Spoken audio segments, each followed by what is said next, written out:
ബഹുമാനപ്പെട്ട ശൈഖുനാ അവർകൾ താജുൽ ഉലമ ഈ ബൈബിളുകൾ മുഴുവനും വായിച്ചിട്ട് ആകത്തുക എന്താണെന്നറിയോ? ബൈബിളിന്റെ ഉള്ളിൽ തന്നെ ഉണ്ട് യേശു ക്രിസ്തുവിനെ കുരിശിച്ചിട്ടില്ല. അള്ളാഹു തആല പകരം ഒരാളെ നൽകിയിരിക്കാറ്. അതിൽ വഞ്ചിതരായി ആളുകൾ കുരിശിച്ചതാണ്. കുരിശിച്ച് കഴിഞ്ഞിട്ട് ആ കുരിശിക്കപ്പെട്ട ആളെ കുഴിച്ചിട്ടു. പിന്നെ ആള് പോയിട്ടുണ്ടാവും, വാനലോകത്തേക്ക് ഉയർന്നിട്ടുണ്ടാവും. എന്തോ ആവട്ടെ, കുരിശിച്ചത് യേശു ക്രിസ്തുവിനെയല്ല.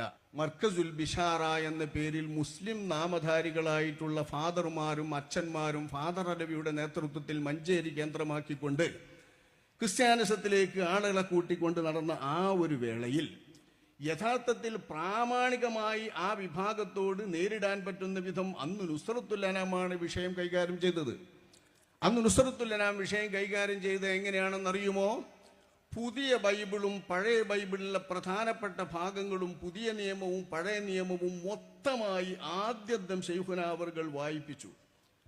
വായിപ്പിക്കലാണ് മൂപ്പര് വായിക്കാറില്ല ഞാൻ കാണുന്ന കാലത്തൊക്കെ. വായിപ്പിച്ച് മുമ്പുണ്ടോ എനിക്ക് അറിഞ്ഞൂടെ, ഒറ്റക്ക് ഇങ്ങനെ നോക്കിക്കൂടെ ഇല്ല, എന്നാലും വായിച്ച് കേൾക്കുന്നതാണ് മൂപ്പർക്ക് ഇഷ്ടം. വായിപ്പിച്ചു. ഞാൻ അന്ന് അവിടെ മുദരിസുമായിട്ടുണ്ട്.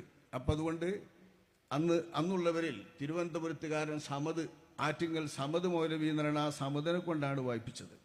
സമദനെ കൊണ്ട് ആദ്യം മുതൽ അവസാനം വരെ വായിക്കുക. എനിക്കായിട്ട് വായിക്കാനൊക്കെ ചില, കാരണം ഞാൻ ഒരുപാട് വായിച്ചിരിക്കണം ആ ബൈബിൾ. അതൊക്കെ അത് ആദ്യന്തം പുതിയ നിയമം ആദ്യന്തം വായിച്ചു. എല്ലാം പഴയ നിയമത്തിലെ പ്രധാന ഭാഗങ്ങളും വായിച്ചു.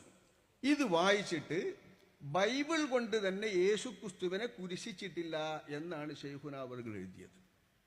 ഉലമാക്കളുടെ കൂട്ടത്തിൽ മുടിചൂടാമന്നൻ, ബുദ്ധിജീവികളുടെ കൂട്ടത്തിൽ അതീവ ബുദ്ധി കൊണ്ട് അള്ളാഹു അനുഗ്രഹിച്ചിട്ടുള്ളവർ, ഓർമ്മശക്തിയുടെ കാര്യത്തിൽ തുല്യതയില്ലാത്തവർ, എല്ലാം കൊണ്ടും ബഹുമാനപ്പെട്ടവർ മികച്ചവരാണല്ലോ. ഇത് മുഴുവനും കൂടി ബഹുമാനപ്പെട്ടവർ വായിച്ചാൽ അവർ സമർത്ഥിക്കുന്നത് പോലെ സമർത്ഥിക്കാൻ ഒരാൾക്കും ഒരാശയവും സാധ്യമല്ല. ഞാൻ വായിച്ച കേരളത്തിൽ ബഹുമാനപ്പെട്ട ശൈഖുനാ അവർകൾ താജുൽ ഉലമ ഈ ബൈബിളുകൾ മുഴുവനും വായിച്ചിട്ട് ആകത്തുക എന്താണെന്നറിയോ? ബൈബിളിന്റെ ഉള്ളിൽ തന്നെ ഉണ്ട് യേശു ക്രിസ്തുവിനെ കുരിശിച്ചിട്ടില്ല. അള്ളാഹു തആല പകരം ഒരാളെ നൽകിയിരിക്കാറ്. അതിൽ വഞ്ചിതരായ ആളുകൾ കുരിശിച്ചതാണ്. കുരിശിച്ച് കഴിഞ്ഞിട്ട് ആ കുരിശിക്കപ്പെട്ട ആളെ കുഴിച്ചിട്ടു. പിന്നെ ആള് പോയിട്ടുണ്ടാവും, വാനലോകത്തേക്ക് ഉയർന്നിട്ടുണ്ടാവും. എന്തോ ആവട്ടെ, കുരിശിച്ചത് യേശു ക്രിസ്തുവിനെയല്ല, ഈസാ നബി അലൈഹിസ്സലാമിനെയല്ല എന്നാണ് രണ്ടാം ഭാഗം അവർ പ്രസിദ്ധീകരിക്കുന്നത്, സമർത്ഥിക്കുന്നത്.